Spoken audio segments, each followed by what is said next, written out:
Hello friends, welcome back to all of you हमारे YouTube channel BH classes. आप सभी का ब्रदर्स एजुकेशन हब के यूट्यूब चैनल पे BH क्लासेस पे स्वागत है and very good afternoon to all of you. चलिए स्टार्ट करते हैं हम अपनी आज की इस वीडियो को। आई होप आप सभी ने ज्वाइन कर लिया होगा। Class timing is 2 PM। Okay, first question आपके सामने है, फिल इन द ब्लैंक्स का क्वेश्चन है, जिसमें आपको इसमें आपको क्या करना है, एक वर्ड फिल करना है जो कि अप्रोप्रिएट हो। ओके, तो फर्स्ट क्वेश्चन में कह रहा है, on second reading his poem strike us as singularly dash of sublime emotions. तो क्या आएगा, एट्रीब्यूटिव, सिग्निफिकेंस, सिम्प्टोमेटिक या इवोकेटिव। कहता कि जब सेकंड बार उस पोएम को रीड किया तो हमें काफ़ी इमोशंस हमें स्ट्राइक करने लगी। तो बताइए उसका क्या वर्ड आएगा, एट्रीब्यूटिव, सिग्निफिकेंस, सिम्प्टोमेटिक या इवोकेटिव। यस, बताइए, ABC या D। Do fast. Sublime emotions के लिए कौन सा वर्ड आ सकता है, एट्रीब्यूटिव, सिग्निफिकेंस, सिम्प्टोमेटिक या इवोकेटिव। बताइए, take your time and tell me, ABC या D, कौन सा ऑप्शन करेक्ट होगा। यस, बताइए, डू फास्ट। यस, देखिए, here D will be the correct option. D है वो बिल्कुल सही बनेगा। ओके, एट्रीब्यूटिव का मतलब क्या होता है, कुछ ना कुछ ऐड करना, समथिंग ऐड। ओके, ऐड करना। तो हम ये तो नहीं बोलेंगे इमोशंस में वो इमोशंस का एक एडअप था जिसने हमें स्ट्राइक किया, नहीं। सिग्निफिकेंस मतलब उसकी इम्पोर्टेंस, तो इमोशंस की इम्पोर्टेंस ने स्ट्राइक किया, नहीं बनेगा। सिम्टोमेटिक का मतलब क्या होता है, जो सिम्टम्स शो करे, शोइंग सिम्टम्स। लेकिन इवोकेटिव का मीनिंग क्या होता है कि थॉट्स, किसी चीज़ की हम बोल सकते हैं यादें वगैरह। ठीक है, उसको हम क्या बोलेंगे, उसे हम इवोकेटिव या इवोकेशन कहेंगे, यानी मेमोरीज। ओके, तो यहाँ पर इमोशंस के लिए क्या वर्ड आएगा फिर इवोकेटिव। ओके, इवोकेटिव मतलब bring emotions, bring memories, bring thoughts in your mind या इनटू योर माइंड। ओके, अपने दिमाग में थॉट्स, इमोशंस या मेमोरीज को लेकर आना, उसे बोलते हैं evocative. Okay, so hair D will be the correct option. Okay, तो अब आपको क्या करना है, इन सभी वर्ड्स का मीनिंग अपनी नोटबुक में नोट करना है। ओके, और मुझे बताया कीजिए कि आपने अपना होमवर्क कंप्लीट किया है या नहीं किया। ओके, चलिए next question. The government is confident that the standard of living will begin to dash again soon।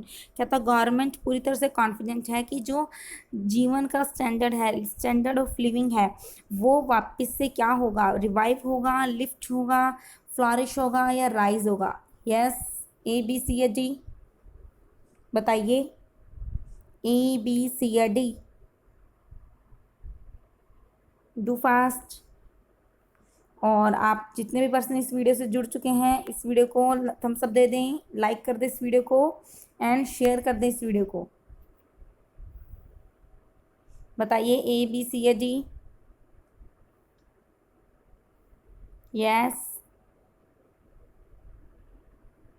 Do fast. ABC या D, हमारा जो लिविंग स्टैंडर्ड ऑफ लिविंग है वो क्या हो जाएगा, दोबारा से रिवाइव होगा, लिफ्ट होगा, फ्लॉरिश होगा, राइज होगा। देखिए, लिफ्ट तो ऊपर उठाना नहीं बनेगा, फ्लॉरिश करना क्या होता है, किसी चीज़ को विकसित करना, तो विकसित नहीं होगा ना। अब रिवाइव क्यों नहीं आता, क्योंकि री का मतलब अगेन, दोबारा से जीवन, उसको जीवन देना। और वैसे भी ये हम स्टैंडर्ड ऑफ लिविंग के लिए यूज़ नहीं कर सकते। रिवाइव मतलब दोबारा से किसी में जान आ जाए, है ना। और अगेन वर्ड आ गया तो रीव वाला वर्ड तो दोबारा फिर नहीं आ सकता। तो स्टैंडर्ड ऑफ लिविंग हमेशा क्या आता है, राइज किया जाता है, कोई भी लेवल है उसको राइज किया जाता है। ओके, तो यहाँ पर क्या बनेगा, D will be the correct option, rise will be the correct option. Okay, the government is confident that the standard of living will begin to rise again soon. चलिए next question. Yes, the problem of proliferation of nuclear arms is never going to be solved unless the two powers agree to। Yes, ABC या D। देखिए, proliferation का मतलब क्या होता है, जब कोई चीज़ काफ़ी एक्सेस में होती है ना, तो उसको हम बोलते हैं proliferation। ओके, तो कहता था problem of proliferation of nuclear arms is never going to be solve, कि हमारे इतने ज़्यादा न्यूक्लियर आर्म्स हैं और इस प्रॉब्लम को हम सॉल्व नहीं कर सकते जब तक कि दो सुपर पावर्स, दो नेशंस क्या नहीं करते, agree to a solution, agree to understand each other, agree to sit together, agree to meet half way. Yes, A B C या D? Do fast, A B C या D? बताइए कौन सा option correct होगा, ए B C या D? Yes, कौन सा option correct होगा, ए बी सी या डी? Do fast. देखिए, एक सॉल्यूशन के लिए एग्री हो जाए, नहीं बन रहा ना। सीधी सी बात है कि दोनों पावर, सुपर पावर्स एग्री हो जाए कि कुछ समझौता तुम करो और कुछ समझौता हम करते हैं, तो एक दूसरे को समझने के लिए कोई लव वर्ड्स है नहीं जो समझेंगे, इकट्ठे बैठने की भी बात नहीं है। मीट हाफ में मतलब थोड़ा बहुत कॉम्प्रोमाइज़ करना, क्या करना, कॉम्प्रोमाइज़ करना।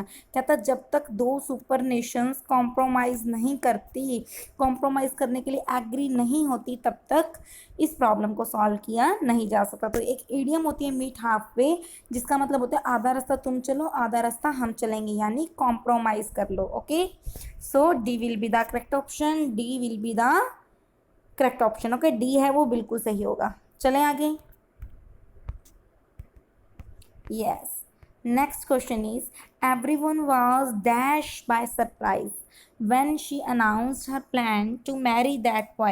हर एक पर्सन सरप्राइज के साथ क्या हो गया था, मतलब सरप्राइज हो गया था। कैसे सरप्राइज हो गया था, जब उसने अनाउंस किया कि वो उस लड़के से शादी करने जा रही है।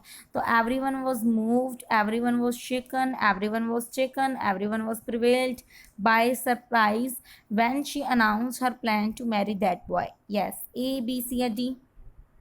बताइए, ए बी सी या डी?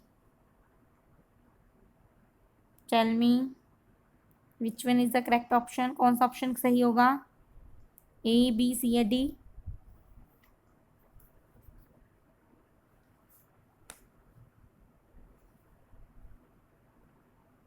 Yes, too fast.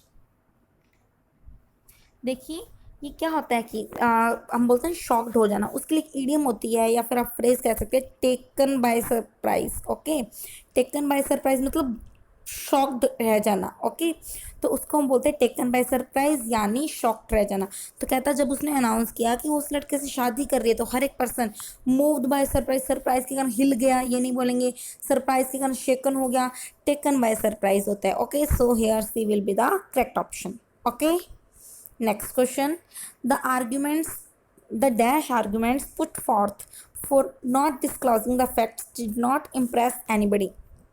कैसे आर्ग्यूमेंट्स उसने सामने रखे थे कि जो फैक्ट्स को डिस्क्लोज नहीं कर रहे थे और जिसने किसी भी पर्सन को इम्प्रेस नहीं किया। तो कैसे आर्ग्यूमेंट्स थे वो, इनटेम्परेट आर्ग्यूमेंट्स थे, स्पूरियस आर्ग्यूमेंट्स थे, स्पेशियस आर्ग्यूमेंट्स थे, या कन्विंसिंग आर्ग्यूमेंट्स थे बताइए, ए बी सी या डी?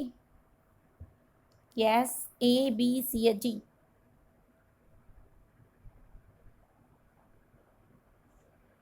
कैसे आर्ग्यूमेंट्स थे जिन्होंने कोई फैक्ट्स डिस्क्लोज नहीं किया और किसी भी पर्सन को इम्प्रेस नहीं किया, इनटेम्परेट, स्पूरियस, स्पेशियस, कन्विंसिंग, क्या वर्ड आना चाहिए? Yes, too fast, A B C या डी? देखिए, here C will be the correct option. Intemperate का मतलब क्या होता है, जो पर्सन टेम्परेट नहीं है, जो पर्सन इनटेम्परेट है, यानी जो पर्सन इमोशनलेस है, जिसका खुद पे कोई काबू ही नहीं है। इमोशनलेस मतलब इमोशनलेस तो नहीं बोल सकते, हाँ वैसे बोल सकते कि मतलब जो इमोशंस ही नहीं, जिसमें काबू ही नहीं है, कि मतलब जो गुस्सा आया तो निकाल दिया, इनटेम्परेट पर्सन, यानी एक्सट्रीम कंडीशन में जब हम कोई पर्सन होते हैं उसको बोलते हैं इनटेम्परेट। ओके, स्पूरियस का मतलब होता है शक्की, जो चीज़ जेन्युइन नहीं है, ठीक है यूज़ कर सकते हैं लेकिन आर्ग्यूमेंट्स के लिए यूज़ नहीं कर सकते। स्पीशियस का मीनिंग क्या होता है, जब कोई दिखती तो सच है, appears true but actually false, ठीक है, लेकिन रियल में जेनुअली वो क्या होती है, फॉल्स होती है। ओके, तो उसे हम क्या बोलते हैं, उसे हम स्पेशियस कहते हैं। तो here C will be the correct option. कहता है उसने ऐसे आर्गुमेंट्स दिए थे जो दिखने में तो सच दिख रहे थे लेकिन रियल में वो झूठे थे, इस कारण उन्होंने वो कोई भी फैक्ट ही डिस्क्लोज नहीं कर पाए और किसी भी पर्सन को इम्प्रेस नहीं कर पाए। ओके, कन्विंसिंग तो पता ही है, अगर कन्विंसिंग होती फिर ऐसी कंडीशन ना होती, फिर तो वो डिस्क्लोज कर देते और फिर वो किसी पर्सन को इम्प्रेस भी कर पाती। Okay, so C will be the correct option. चलें आगे। Yes, next question, director he said would dash the matter at once. ऐसा कहना चाह रहा है ही सेड कि डायरेक्टर वुड, डायरेक्टर करेगा, क्या करेगा, मैटर को एक बार इन्विजिलेट करेगा, एक्सप्लोर करेगा, इन्वेस्टिगेट करेगा, सर्वे करेगा। बताइए, इन्विजिलेट, एक्सप्लोर, इन्वेस्टिगेट या सर्वे। यस, ए बी सी या डी। इन्विजिलेट, एक्सप्लोर, इन्वेस्टिगेट या सर्वे। और भी क्लास की टाइमिंग शार्प 2 PM है। बहुत से बच्चे हैं जो क्लास को बहुत लेट ज्वाइन करते हैं, तो आपको शार्प 2 PM क्लास ज्वाइन करनी है, लेट बिल्कुल भी नहीं होना। ओके, अगर आपको कुछ भी प्रॉब्लम है टाइमिंग में या कुछ भी प्रॉब्लम है तो आप कमेंट सेक्शन में बताइए, या आपको किसी मैटर में प्रॉब्लम है तो बताइए, लेकिन क्लास में लेट नहीं आना। एंड जो भी पर्सन इस वीडियो से जुड़ चुके हैं वो इस वीडियो को लाइक एंड शेयर कर दे। ओके, बताइए। Very good, C will be the correct option. देखिए, एक्सप्लोर करना क्या होता है, पूरी तरह से किसी चीज़ को छानबीन कर लेना। तो हम ऐसे तो नहीं करेंगे मैटर को एक्सप्लोर, एक्सप्लोर हम इसके लिए यूज़ नहीं करते, हम एक्सप्लोर करते हैं किसी चीज़ में, मतलब अध्ययन करने के लिए, ठीक है, तब हम एक्सप्लोर वर्ड का यूज़ करते हैं। तो यहाँ तो नहीं हो सकता। सर्वे भी कोई नहीं यूज़ होगा। सर्वे तो ये होता है कि हाँ हर जने से पूछताछ कर रहे हैं। इन्विजिलेट करना क्या होता है, जब नॉर्मली स्टूडेंट्स के लिए यूज़ करते हैं, इन्विजिलेटर आते हैं ना, जब बस देखने आते हैं कि हाँ क्या काम हो रहा है क्या काम नहीं हो रहा। जब किसी की जांच करनी है ना, जो डायरेक्टर करेगा उसके लिए वर्ड क्या आएगा, इन्वेस्टिगेट करना। Okay, so C will be the correct option. चलें आगे। Yes, next question, let us take him upon his word. सबसे पहले तो इस इडियम का मीनिंग देखिए, take someone upon his words, यानी किसी की बात को मान लेना, उसी टाइम मान लेना। बिल्कुल जैसे होता है ना, कई लोग बातों में लग जाते हैं, बातों किसी की बातों में आ जाते हैं, तो उसको बोलते हैं take him upon his word. I see no room for any dash in the matter, कहता कि हमें उसको उसकी बातों से, let us take him upon his word, उसकी बातों को सच मान लेना चाहिए, जो वो कह रहा है उसे सच मान लेना चाहिए।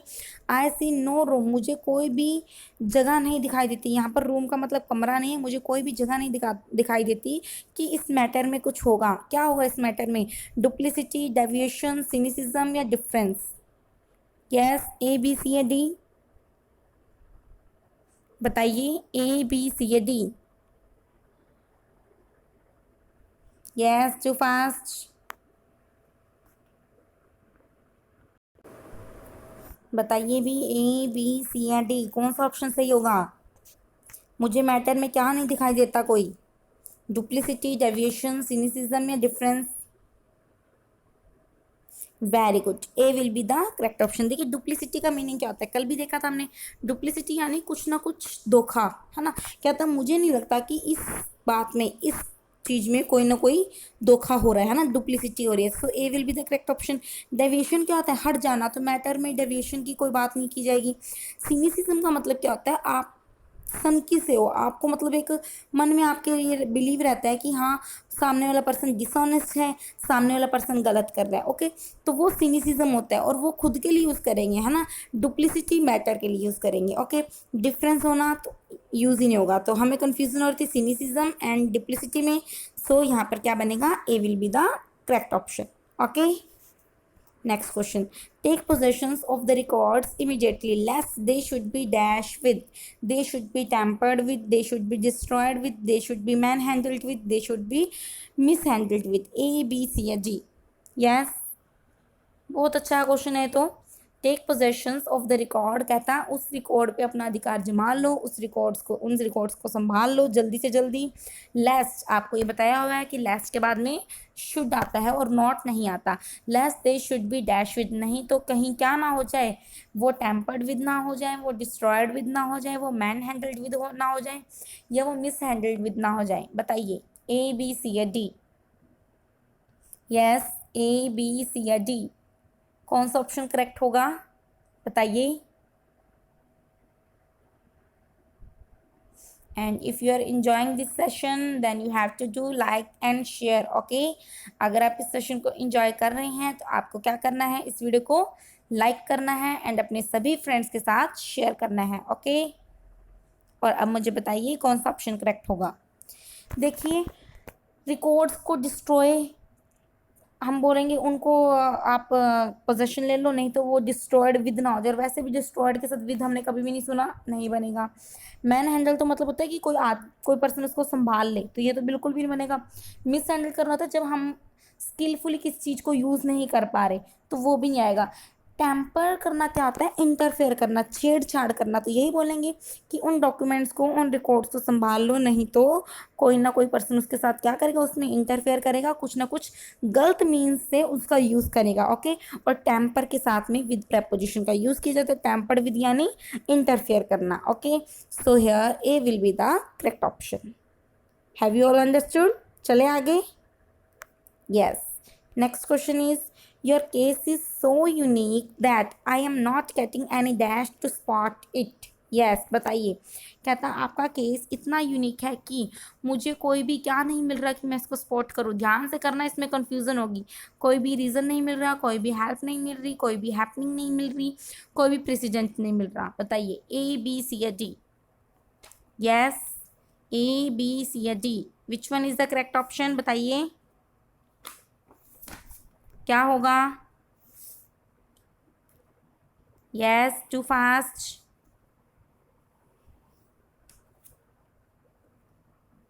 बताइए क्या बनना चाहिए? रीज़न, हेल्प, हेल्पनिंग या फिर प्रेसिडेंट?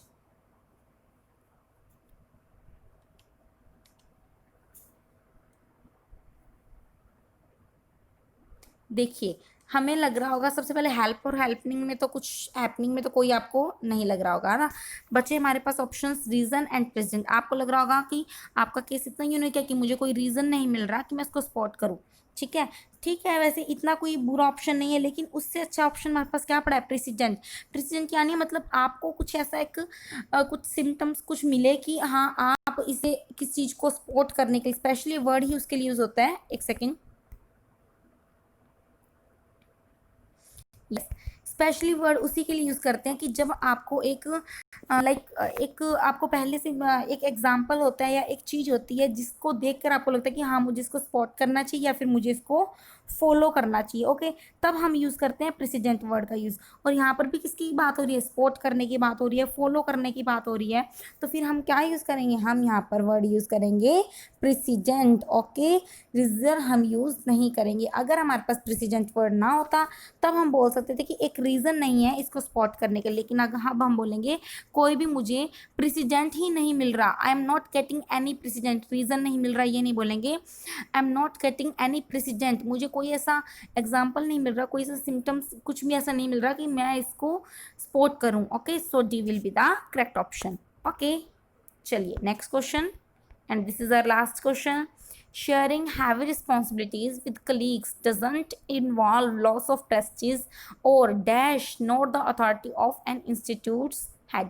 कहता कि अगर आप अपनी काफ़ी सारी रिस्पॉन्सिबिलिटीज़ अपने कोलीग्स को दे देते हो तो इसका मतलब ये नहीं है कि आप अपनी जो प्रेस्टीज है उसको खो देंगे, या फिर क्या हो जाएगा, आपकी अथॉरिटी का, इंस्टीट्यूट के जो हेड की अथॉरिटी का क्या हो जाएगा? डिटीरियोरेशन हो जाएगा, डिक्रीज हो जाएगा, डिमिन्यूशन हो जाएगा या लॉस हो जाएगा? बताइए ए बी सी या D? Yes, A B C या डी, कौन सा ऑप्शन सही होगा? बताइए, do fast. A B C या डी? डिटीरियोरेशन, डिक्रीज, डिमिन्यूशन या loss? Yes, too fast.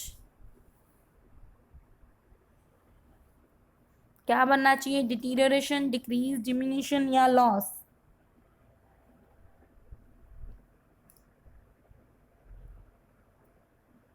Yes, देखिए C will be the correct option. C यहाँ पर सही होगा। डिटीरियोरेशन का मतलब क्या होता है? किसी चीज़ में डिस्ट्रॉय होना, तो अथॉरिटी के लिए हम डिटीरियोरेशन वर्ड यूज़ नहीं कर सकते। ओके, अथॉरिटी में डिक्रीज होना नहीं होगा, अथॉरिटी का लॉस होना नहीं, अथॉरिटी की डिमिन्यूशन, वैसे तो सभी का मीनिंग कम होना है, इसका मीनिंग भी कम होना है, इसका मतलब भी कुछ ना कुछ कमी है, लेकिन जो अथॉरिटी के लिए हम यूज़ करेंगे डिमिनिश होना, किस चीज़ में कमी आना। डिक्रीज का मीनिंग भी कमी होता है, लेकिन हम यहाँ पर डिक्रीज यूज़ नहीं कर सकते, नोट द डिक्रीज ऑफ। वैसे भी यहाँ पर हमें एक नाउन की नीड थी और डिक्रीज कोई नाउन नहीं है, डिक्रीज तो एक वर्ब है ना।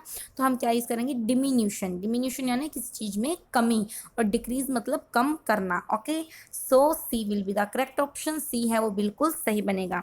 आई होप आज के क्वेश्चंस बहुत अच्छे थे, काफ़ी अच्छे सिलेक्टेड क्वेश्चंस आपके लिए लिए थे हमने, आपको भी अच्छे लगे होंगे, आपने भी इन क्वेश्चंस को एंजॉय किया होगा।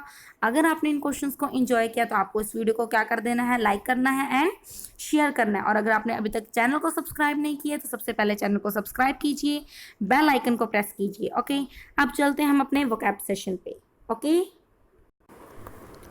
Yes, next word is diverge. हमारा जो डी सीरीज में अगला वर्ड क्या है, डाइवर्ज है।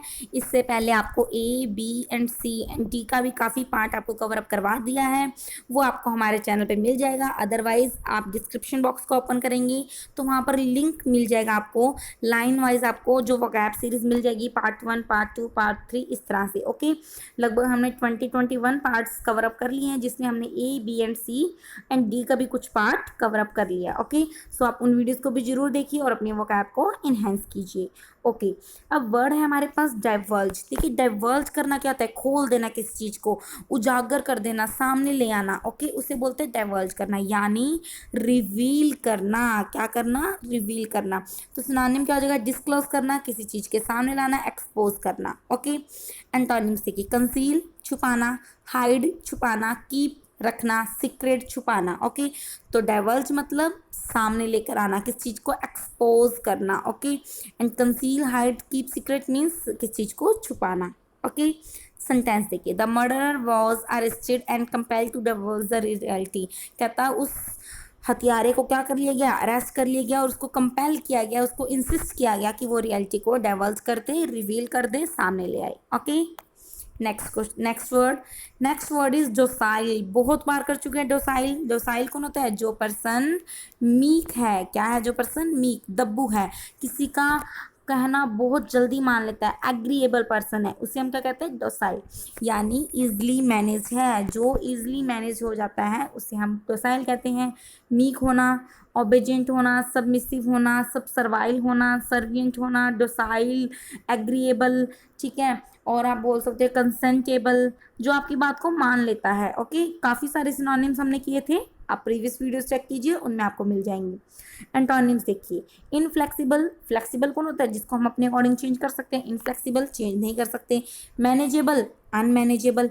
यील्डिंग, जो झुक जाता है, अनयील्डिंग नहीं झुक जाता। स्टबन है, एडामेंट है, ऑब्स्टिनेट है, जिद्दी है। ओके, वो इसके एंटोनिम्स हो जाएंगे, जो किसी की बात को नहीं मानता। सेंटेंस देखिए, the docile lion made the lions tamer's job too easy. Tamer कौन होता है, जो किसी को किसी का ट्रेनर होता है, लॉयन का ट्रेनर होता है, उसको हम टैमर बोलते हैं। कहता है वो लॉयन इतना डोसाइल था, इतना मीक था, इतना मतलब कहना मानने वाला था कि जो लॉयन टेमर की जॉब थी वो बहुत इजी बन गई थी इस कारण। अगर लॉयन डोसाइल ना होता तो उसको संभालना बहुत मुश्किल हो जाता है ना। तो यहाँ पर क्या कह रहा है, लॉयन टेम्पर की जॉब को इजी कर दी किसने, डोसाइल लॉयन ने, यानी मीक लॉयन ने। ओके, यस, नेक्स्ट वर्ड बहुत अच्छा है, डॉड्जरिंग। क्या वर्ड है, डॉड्जरिंग। देखिए, डॉड्जरिंग का मीनिंग क्या होता है, डॉड्जरिंग का मीनिंग होता है जब आप लड़खड़ा रहे हैं, ठीक है, जब आप स्टैगरिंग कर रहे हैं, क्या कर रहे हैं, स्टैगरिंग कर रहे हैं, लड़खड़ा रहे हैं, आप अच्छे से चल नहीं पा रहे। क्यों नहीं चल पा रहे, क्योंकि आपकी एज हो चुकी है, ओल्ड एज हो चुकी हो, तो उस कारण से जब डॉड्जरिंग होती है यानी इनफर्मिटी आती है, उसे हम बोलते हैं डॉड्जरिंग। ओके, शेकी, शेक करना, इनफर्म होना ड्यू टू ओल्ड एज के कारण शेक करना या फिर इनफर्म होना। ओके, सिनोनिम्स देखिए, क्यूवर करना क्या होता है, कंपकपाना, शिवर कंपकपाना, स्वे हिलना डुलना, मतलब आप एक जगह नहीं रुक पा रहे हो, स्टेबल नहीं हो पा रहे हो। ट्रैम्बल कंपकपाना, है ना। आप बोल सकते हो फीबल बन जाना, कमज़ोर हो जाना, ठीक है, या फिर सिनाइल होना, सिनाइल, ओल्ड एज। तो ओल्ड एज को ही हम बोलते हैं डॉड्जरिंग। ओके, एंटोनिम्स देखिए, फिट होना, हेल्थी होना, यंग होना। आप सभी इन वर्ड्स का मीनिंग जानते हैं। सेंटेंस देखिए, when she is more than 80 she will be a dudgeoning old women. जब वो 80 से अबव हो जाएगी तो वो भी क्या करने लग जाएगी, वो भी बूढ़े लोगों की तरह, बूढ़ी औरत की तरह कंपकपाने लग जाएगी, डगमगाती चलेगी, स्टैगरिंग करेगी। ओके, यानी लड़खड़ाने लग जाएगी। ओके, चलिए नेक्स्ट वर्ड की ओर चलते हैं। Yes, next word is disparate. Word करवाने से पहले आपको फिर से कह रहे हैं कि अगर आप इस डी सीरीज को एंड इस फिल इन द ब्लैंक्स के सेशन को एंजॉय कर रहे हैं तो इस वीडियो को लाइक एंड शेयर करना बिल्कुल भी ना भूलें। Okay, don't forget to like and share this video. Okay, चलिए डिस्पैरेट। डिस्पैरेट, पार का मतलब क्या हुआ था बताइए, हमने क्या वर्ड किया था, पार। पार मीन्स इक्वल, है ना, पहले हम ये वर्ड कर चुके हैं, पैरिटी वर्ड किया था। डिस का मतलब क्या होता है, डिस मतलब नहीं है, तो इक्वल नहीं है तो मतलब वो चीज़ क्या है, वो चीज़ तो डिफरेंट है। क्या है, डिफरेंट होना, तो एक दूसरे से बिल्कुल अलग होना, उसको हम बोलते हैं डिस्पैरेट होना। Okay, basically different, impossible to compare, जिसको कंपेयर नहीं कर सकते, जो चीज़ बिल्कुल अलग है तो क्या बोल सकते हैं, कॉन्ट्रेरी है, बिल्कुल अलग है। कंट्रास्टिंग है, कंट्रास्ट करते हैं ना बिल्कुल डिफरेंट कलर्स का। डिस्कॉर्डेंट, एक कोऑर्डिनेशन में नहीं है, बिल्कुल अलग अलग है। डिसिमिलर, सिमिलर नहीं है। डिस्टेंट, अलग होना। डिस्टिंक्शन होना, अलग होना। इनकम्पेटिबल, अलग होना। अनलाइक होना, डिस्टिंग्विशेबल होना, डिफरेंट होना, यानी अलग अलग होना। ओके, एंटोनिम से कि अलाइक, एक दूसरे की तरह है। इक्वल, सेम है, सेम है, सिमिलर है। सारे वर्ड्स इजी हैं, कर चुके हो तो आपको एक क्या वर्ड याद करना है, डिस्पैरेट वर्ड लर्न करना है, जिसका मतलब क्या होता है, डिफरेंट होना। सेंटेंस देखिए, the meeting of disparate souls brings with it the inevitable apologies swap. कहता कि अगर दो अलग अलग सॉल्स मिल जाती है, मान लो किसी की मैरिज हुई है और जो पर्सन है उनके चॉइसेस बिल्कुल अलग हैं, दो अलग अलग सॉल्स मिल जाती हैं, तो एक ऐसी मतलब फिर वो एपोलॉजीज मतलब कुछ जिसमें बार बार में माफ़ी लड़ाई, माफ़ी लड़ाई, कुछ ऐसा। कहता है इनएविटेबल, ऐसी चीज़ें होनी होएंगी होएंगी, उसको हम टाल नहीं सकते, इनएविटेबल है। ओके, चलिए next word. Yes, next word is dispassionate. Passionate कौन होता है बताइए सबसे पहले। पैशनेट मीन्स उत्साही, है ना, जो पर्सन बहुत ही एक्साइटेड रहता है, एंथुजियास्टिक है, या फिर अपनी फीलिंग्स से, अपनी इमोशन से क्या हो जाता है, अफेक्ट हो जाता है, इन्फ्लुएंस्ड हो जाता है, तो उसको हम बोलते हैं पैशनेट होना। ओके, डिसपैशनेट, जो अपने फीलिंग से, अपने इमोशन से इन्फ्लुएंस नहीं होता, बिल्कुल काम रहता है, कुछ भी एक्साइटिंग नहीं है उसमें, कुछ भी वो एक्साइटेड नहीं होता, इमोशंस लेस है जो पर्सन, उसे हम बोलेंगे dispassionate. Okay, not influenced by personal feelings या फिर इमोशंस, जो पर्सन इमोशंस से या फिर फीलिंग्स से क्या नहीं होता, अफेक्ट नहीं होता, इन्फ्लुएंस नहीं होता। सिनोनिम्स देखिए, काम है, कोई फर्क ही नहीं पड़ता। इम्पार्शियल, यानी इमोशंस कुछ भी कहे लेकिन हम इम्पार्शियल हैं। और इसके एंटोनिम क्या हो जाएगा, पार्शियल होना, बायस्ड होना, आप बायस्ड हो जाते हैं।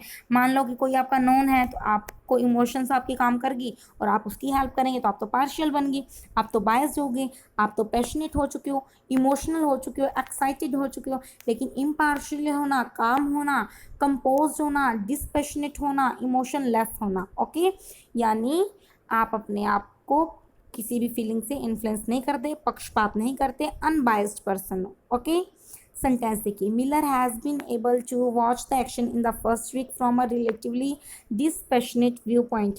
कहता मिलर, जो कोई पर्सन है, वो इस चीज़ को, इस एक्शन को एक हफ्ते से देख रहा था, कैसे व्यू पॉइंट से, डिसपैशनेट व्यू पॉइंट से, यानी वो काम, कुछ एक्साइटिंग नहीं था उसके लिए, बस आराम से देखी जा रहा था, कोई उसको ये नहीं था कि हाँ मैं इसके लिए कुछ काम करूँ या इस पर कुछ एक्शन लूँ, बस वो उस एक्शंस को देखे जा रहा था। ओके, सो डिसपैशनेट यानी काम्ड होना। Okay, next last word disquietude. Okay, बहुत अच्छा वर्ड है डिस्क्यूटिट्यूड, याद रखना। देखिए कैसे याद करें डिस्क्यूटिट्यूड को, हम ट्रिक से याद कर लेते हैं। क्वाइट वर्ड आ रहा है इसमें, क्या वर्ड आ रहा है इसमें, क्वाइट। क्वाइट का मीनिंग क्या होता है भाई, चुपचाप, शांत, है ना, क्वाइट मीन्स शांत होना। ओके, तो जो पर्सन शांत नहीं रह पा रहा, यानी वो व्याकुल हो गया, वो तो टेंशन में आ गया, तो डिस मतलब नहीं, क्वाइट, हमारा एटीट्यूड ऐसा नहीं बन रहा कि हम शांत रह सकें, डिसक्वाइटिट्यूड हो चुके हैं, यानी अनइजीनेस, आपको आराम नहीं मिल रहा, एंग्जाइटी, कई बार होता है ना, टेंशन होती है तो हम एंग्जाइटी में हो जाते हैं, कहीं पे भी हमें मतलब कुछ भी अच्छा नहीं लगता, अनईजीनेस फील होती है। ओके, तो उसको बोलते हैं डिसक्विएट्यूड। सिनोनिम्स है कि एंग्जाइटी होना, एक्साइटमेंट बहुत ही ज़्यादा, जब कुछ अच्छा होने वाला होता है, कुछ बुरा होने वाला होता है, तब एक्साइटमेंट होती है, व्याकुलता होती है। रेस्टलेसनेस हो रही हो, रेस्ट नहीं कर पा रहे, अनईजीनेस है, अनरेस्ट हो रहा है। ओके, एंटोनिम्स है कि काम होना, बिल्कुल शांत हो, पीस, क्वाइट, शांत होना। ओके, सेंटेंस देखिए, he complains of severe pains in the head and general डिस्क्विएट्यूड्स।